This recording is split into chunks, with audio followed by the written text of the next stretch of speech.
This week on Quality Digest Live, we'll chat with Chris Leonard of the Kaizen Institute about lean, sustained and continuous improvement, and team motivation. Plus, Rina Molari-Korgel of the Coordinate Metrology Society talks to us about the CMSC and women in metrology. That and more when we come back.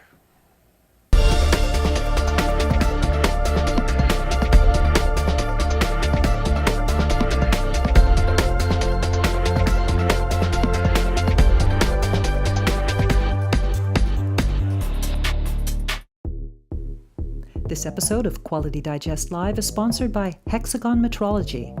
Hexagon carries the widest range of quality brands. With its extensive support network, Hexagon is also your partner. Hexagon Metrology. We are metrology.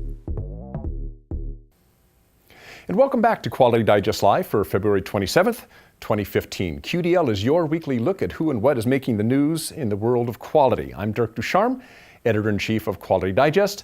Mike Richmond, my co-anchor, is on assignment, and we'll be hearing from him later on in the show. Well, to get started, there was really what I thought was a really intriguing article in the Harvard Business Journal a couple weeks ago. It was called "Smart Leaders Are Okay with Seeming Uncertain" by Don Moore. Moore starts out talking about laying out the truth about leaders, and specifically politicians, although what he says applies equally to CEOs. And that is, they don't like to come across as being less than 100% certain in anything they say. And when it comes time for politicking and setting up for the next election, we all know what we're talking about. They say, this survey, according to Moore's research at Carnegie Mellon at UC Berkeley, this makes a lot of sense for leaders because those who express confidence gain credibility that helps them attain positions of status and influence within their party or their organization or whatever. People like people who seem confident. The problem, of course, is that this is fantastic until you are wrong. Remember the weapons of mass destruction. Or recently, New York Mayor Bill de Blasio, when he predicted about a month ago that an upcoming blizzard, quotes, could be the biggest snowstorm in the history of the city. So certainty is fine when you are, in fact, 100% certain. It's not so good when it's a false expression of certainty that comes back to bite you in the rear. A better way to lead, and incidentally, I believe, something that is known by everybody except, mysteriously, to leaders, is to speak the truth. Amazing. Who would have thunk it? The truth. What leaders should be doing, whether they are politicians or CEOs or managers for that matter, according to Moore, is to be honest about the range of possibilities of a decision or an outcome. If you are a leader, you are making calculations based on many risk factors. You are taking a calculated risk with every decision you make. So share those calculations. That doesn't show weakness or uncertainty. It shows that you, have a brain and are willing to use it, and that you know your employees or constituents have a brain. It shows respect, not weakness. And by the way, says Moore, it leads to fewer bad decisions, if for no other reason than you haven't backed yourself into a corner. Once you say something with absolute certainty, you feel obligated to commit to it, right or wrong. We've all experienced that. Sometimes you say something with absolute certainty when you're in an argument, and now you have to back it up, even when you know you're wrong. And that's never a good idea, right? So the idea is that leaders be open and honest with the people that they're dealing with, show them their thought process, or as much of it as makes sense to show, and show that there is a range of possibilities in any kind of decision. People will bond with you that way because you're actually going to come across more as a human. Moore ends with this, and we have a little quote from Moore. In the long term, honesty is the only sustainable strategy. Rather than fooling themselves or us, we should want our leaders to represent the truth, even when it makes their jobs harder. That is, after all, one of the great missions to which we entrust them, to make the complex information and broad vantage point to which they have access and convey it to the rest of us in a useful way. Doing so represents authentic and courageous leadership, even if it means being less certain. Authentic and courageous leadership. That's right.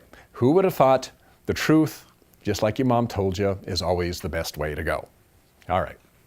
So, as I mentioned a few moments ago, my usual co-host for the show, Mike Richmond, Quality Digest publisher, has been on the road for a bit this week. Today, he's spending time with Chris Leonard, Director of Client Services and Global Operations for the Kaizen Institute Consulting Group. I believe they're up in Vancouver, British Columbia. The Kaizen Institute was founded by Masaki Imai 30 years ago to spread the word about what was then a new phrase to Westerners, Kaizen, it's a Japanese term which literally means change which is good or change for the better.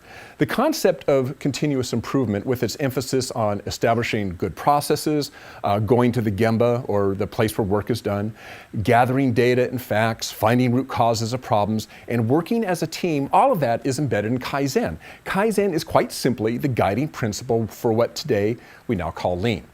So to delve more deeply into Kaizen best practices and how they can be sustained long-term in the organization, we're pleased now to welcome Chris Leonard to the show via Skype, where he's joined by Mike. Hello guys, how you doing? Hey Dirk, how are you all doing today? Again, I'm here with Chris Leonard of the Kaizen Institute. And Chris, thank you for joining us on Quality Digest Live. It's a pleasure to have you. Pleasure to be here. Thank you. Thank you. Well, Dirk, a moment ago you just mentioned sustainment, which I think is an important place to start. And really, the reason why sustainment is important is I think many times people start a continuous improvement initiative, right? And it goes well for a while, but they kind of struggle to keep those fires going after a little bit of time. So the question is, let's just start with, how do you sustain? Yeah. Okay, so I've had the pleasure and privilege of having this question asked of Masaki Imai while I was there by senior executives of the Mayo Clinic, and his answer, I will try and represent the best I can, but it's the best answer I've heard. He said really the answer to this question is threefold. There are three special elements to sustainability, and he said number one is senior management commitment. Number two is senior management commitment. And then number three is senior management commitment. I heard that about real estate. Yes. So, I mean, it does seem cliche, but over the years, since I heard him say that, our team's gone into hundreds of factories, spoke to many senior executives, and, we've come to the conclusion that simple, elegant answer is actually true. The biggest determinant that we see for sustainability really is the understanding and the commitment of senior leadership. And that's really what we've found over the years. But I guess your question implies also that organizations needs to be on the right track in the first place, which isn't always the case as well. So, it's really important that leaders ensure that they get on the track in the first place and take some time to make sure that the strategic goals of the organization are aligned with their continuous improvement strategy, that they also make sure that, the governance is in place, that they put in place, classically we would call that a promotion office, a Kaizen promotion office or operational excellence office. Also, that you make sure that there's actually a system to what you're doing, that you come up with a system, the standards around how you train, and also make sure that, and I guess you would expect me to say this, but make sure you have a really good partner, external partner to support you in that journey. Well, Chris, I mean, you're talking a little bit about leaders and kind of leadership commitment, what they need to do, but there's another side to this equation as well, right? There's worker attitudes as well as leader attitudes, and at some organizations, well, as we know, there's always this attitude from the workers, from the frontline folks that, oh, here we go again with another program du jour. And I'm sure you get that when Kaizen is first rolled out as well. So how do leaders address that issue? Well, I think first, what we've all got to realize as leaders is that, what we're talking about here is culture, and culture really is an artifact of what's happened, the history of that organization. And so really the culture is informed by the experience of the individuals that work there. So if that organization has had a history of initiatives that start with a roar and then end with a whimper after a number of years, then guess what? when you start your Kaizen journey, you're going to get the same kind of reaction, that the culture is going to say, well, here we go again. So really what you've got to be cognizant of and have a strategy around is really changing that culture.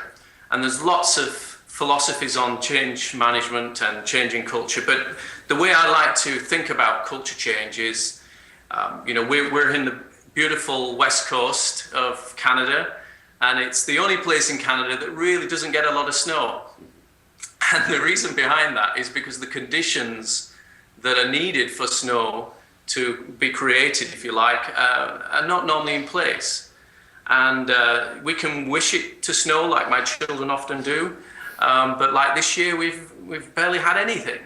And so it's the same with our organizations. What we have to do is realize that we can't force culture. We cannot will culture to change. What we can do, however, is create the conditions whereby the culture will change. And the main elements of that are we need to make sure that we have an organization that has no blame culture. Have an organization that celebrates finding problems instead of hiding them.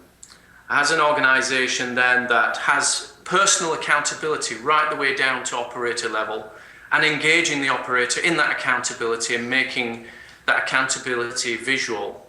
And I guess the last thing also is really having a system around them of management that coaches people and coaches them to be able to do a better job each day than they did the day before, effectively. Well, Chris, you mentioned earlier management commitment, and Dirk, you remember we just read an article on management commitment last week, and we covered it on the show as well.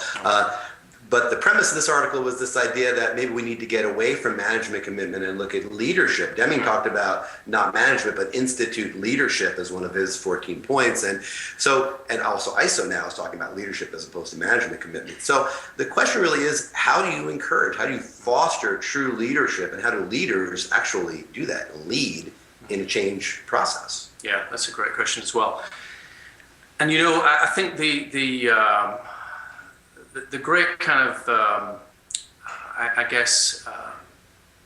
temptation that we have as leaders is to delegate everything, because we know as leaders we can't do everything.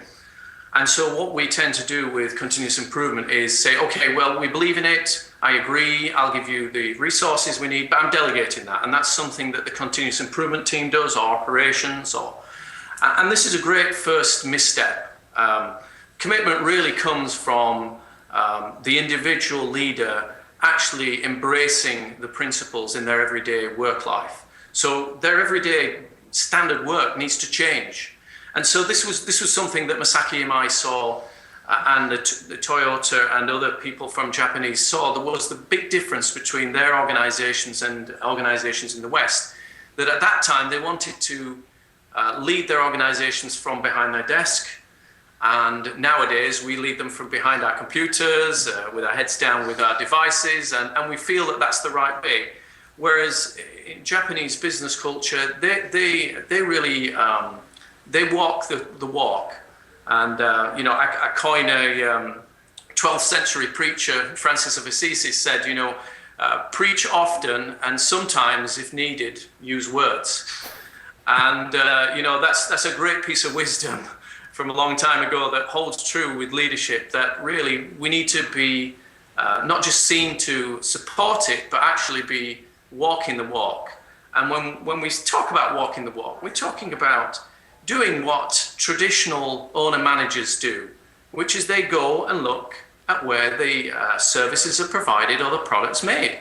I come from Northern England, where the landscape was dotted with old mills, and traditionally, the mill owner would not sit in his office 10 hours a day. He would be walking the mill and looking at the yarn, looking at the machines. And that's really what we want to get back to, even in our corporate environments where we don't have owner managers. So where we have individual leaders who actually lead and don't delegate. What is the Middle English term for Gemba?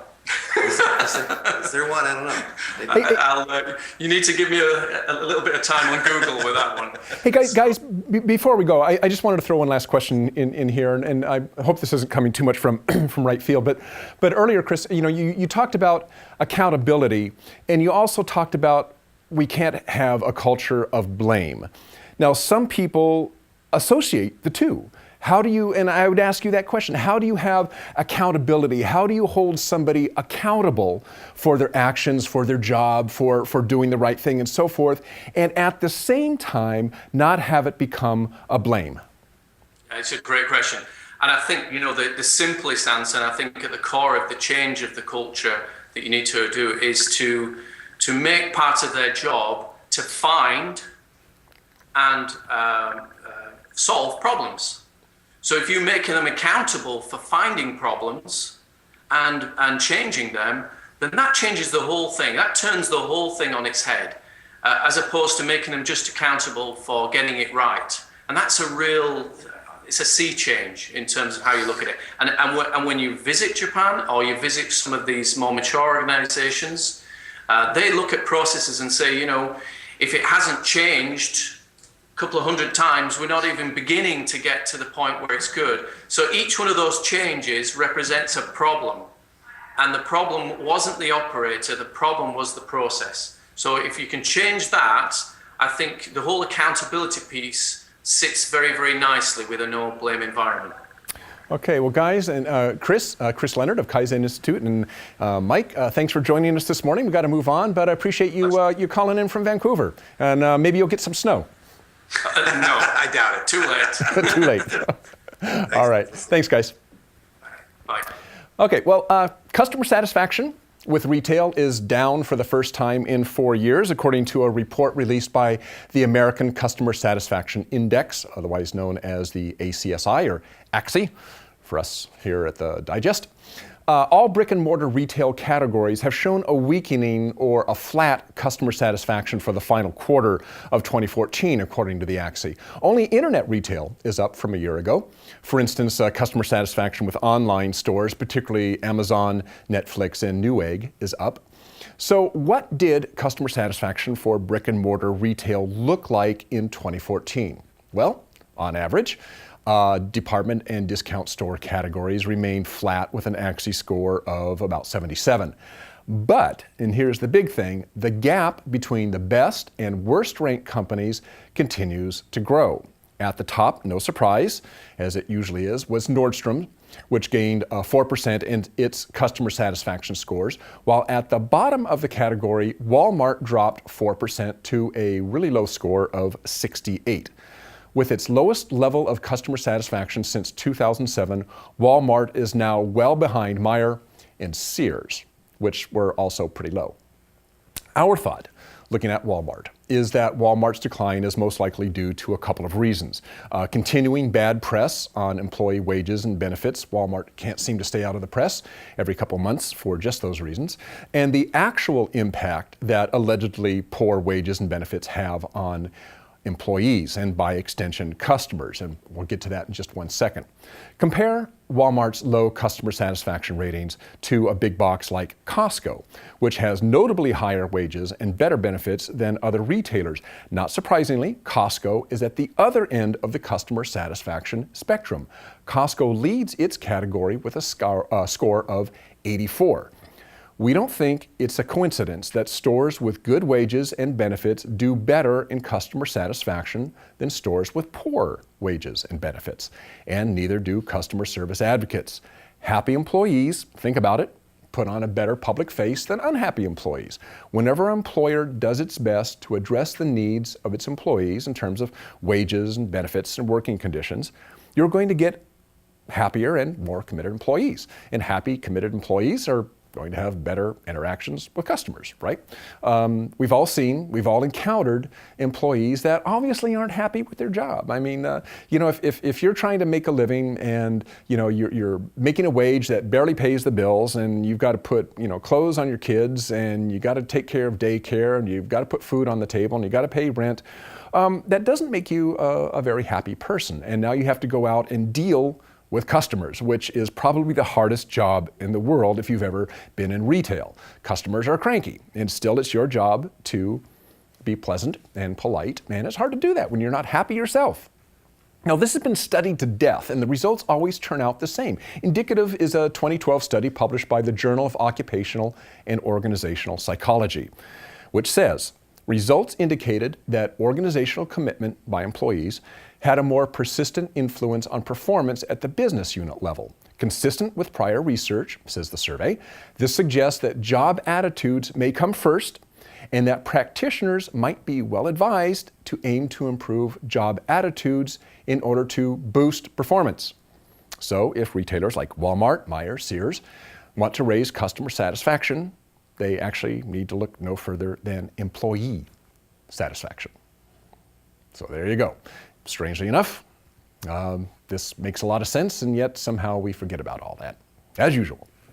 Okay, well, on to a slightly different tack here. We're going to bring you now the second installment of our new regular feature here on the show, CMSC Corner. This is where we chat with insiders from the Coordinate Metrology Society about large volume, close tolerance 3D measurement and how their annual conference, the CMSC, helps users overcome various metrology challenges.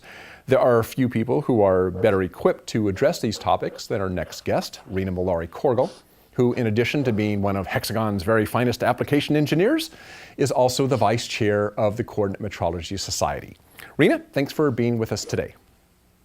You're welcome, Dirk, and hello to you too and everybody out there. All right. Well, Rina, just to remind our viewers, the Coordinate Metrology Society puts on the Coordinate Metrology Systems Conference, which is called the CMSC, each year. And this year it's right on the beach in Hollywood, Florida. So assuming you can drag them away from the beach, what can attendees look forward to at this year's show? Well, Dirk, that's true. Once we can get them inside, I'm sure we will captivate their interest. And we're going to start off with this year's keynote speaker, who's going to be Dana Bowman.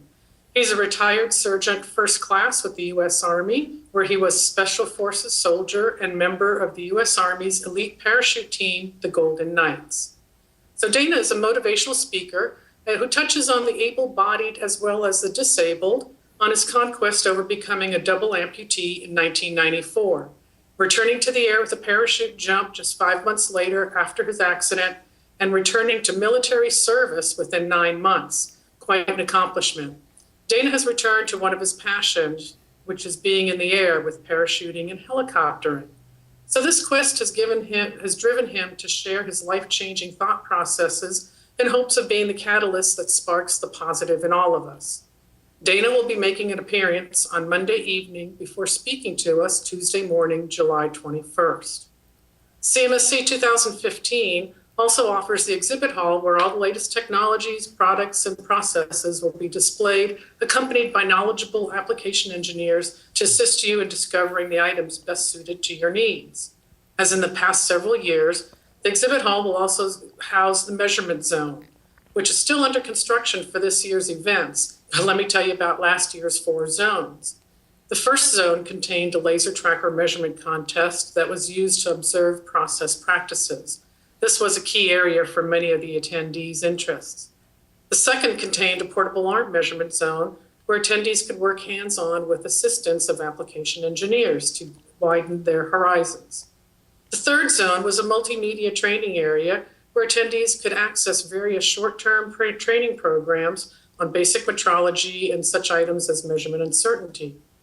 The fourth zone was a full learning zone with instructors present to assist with best practices focused on laser tracker measurements. CMSC also hosts over 2 days of presentations by metrology professionals. Here you can learn about such things as research project conclusions, the applications of 3D coordinate metrology with their obstacles and successes, or discovered best practices. So CMSC 2015 is sure to provide a week of metrology information saturation not found anywhere else. Okay, Rina, last week or a couple weeks ago, we talked to Scott Sandwith, and he mentioned the papers that are presented at the CMSC. I believe abstracts actually are due in a couple of weeks for those papers. For the presenters as well as the attendees, what are the value of those papers? I got to say, the papers are, I mean, from my perspective, I've seen some of those presentations. They're really interesting. I mean, they're very kind of down-to-earth, practical applications. That's right, and thus being that for the CMSC and the CMSC attendee, the presentations are a great source of knowledge that aren't accessible anywhere else.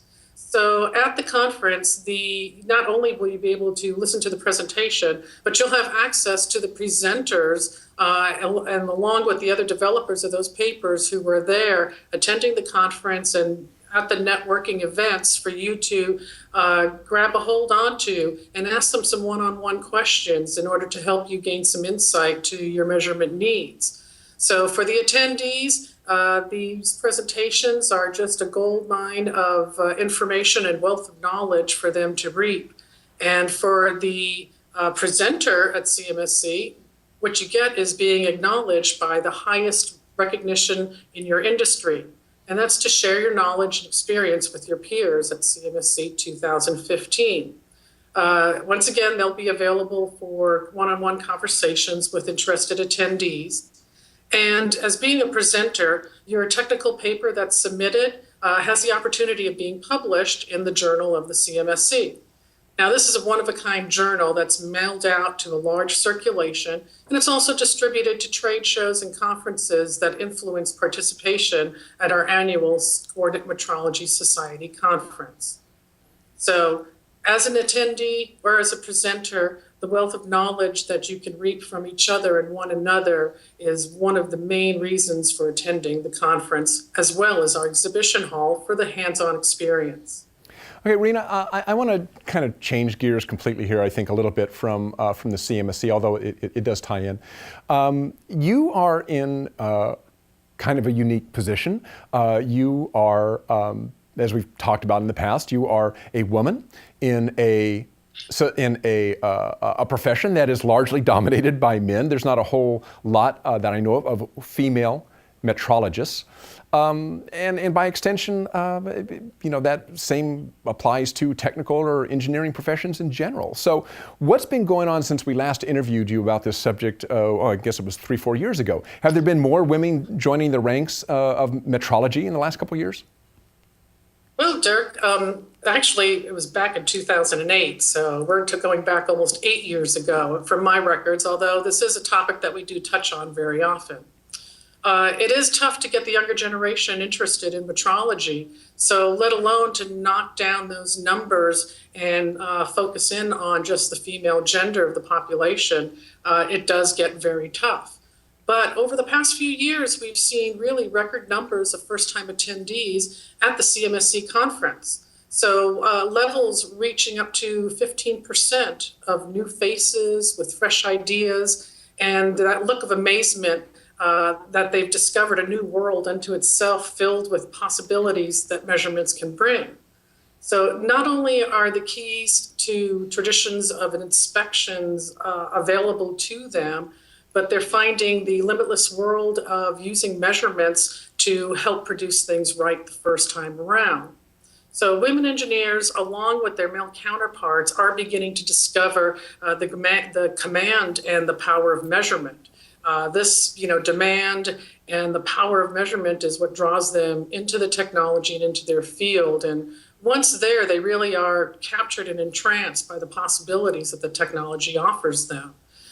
So really, to get down to the nuts and bolts, the numbers are increasing, although slowly. Like I said, we're getting about 15% of new faces. In the past, women have probably held less than 5% of our community, and now, running through our numbers of last year's conference, there were at least 9% women there. So slowly but surely, the numbers are increasing. That's significant. So if you work in large volume metrology.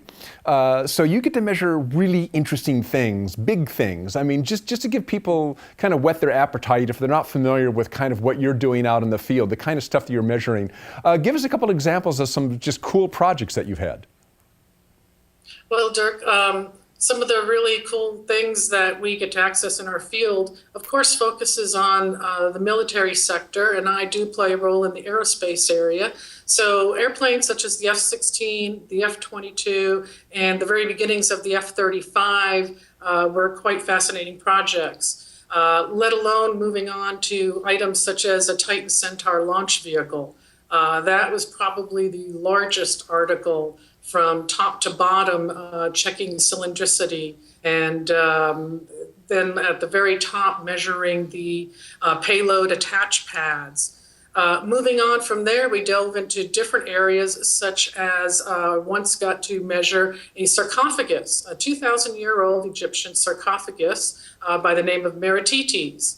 As you can imagine, this beautiful sarcophagus just covered in gilded gold and hieroglyphics that have been hand-painted on. So we were not able to touch the product, but the ultimate use was checking to see deformation from a horizontal to a vertical position. Due to the limit of museum floor space, they definitely had a need to display the item in an upright position versus the horizontal position. So everything from military to art. To art. To art, yeah. And actually, I remember, weren't you out in the desert doing something with a solar collector, that sort of thing too? That's correct. New power energy technologies are delving into solar power and being able to reflect that power onto a focused node on a tower. So you're looking at items where you have a 1 mile radius of all types of heliostats. I shouldn't say all types, they are very precisely configured, but thousands and thousands of heliostats just converging onto one spot on a tower. So I did get to work on a research project that helped prove out the technology and is presently under construction at a facility near Las Vegas, Nevada. So there's cool stuff going on in the world of metrology. And you know, if any of you out there are interested in this topic, go to the CMSC this year in Hollywood, Florida. It's always a good show. There's a lot of good information and great folks as well. Rina, thanks for joining us this morning. That's right. Thank you very much. Come see us. See us at www.cmsc.org and register for your conference this year, the week of July 20th. We look forward to seeing everybody in Hollywood, Florida. There you go. Thanks, Rina. Bye-bye. Okay.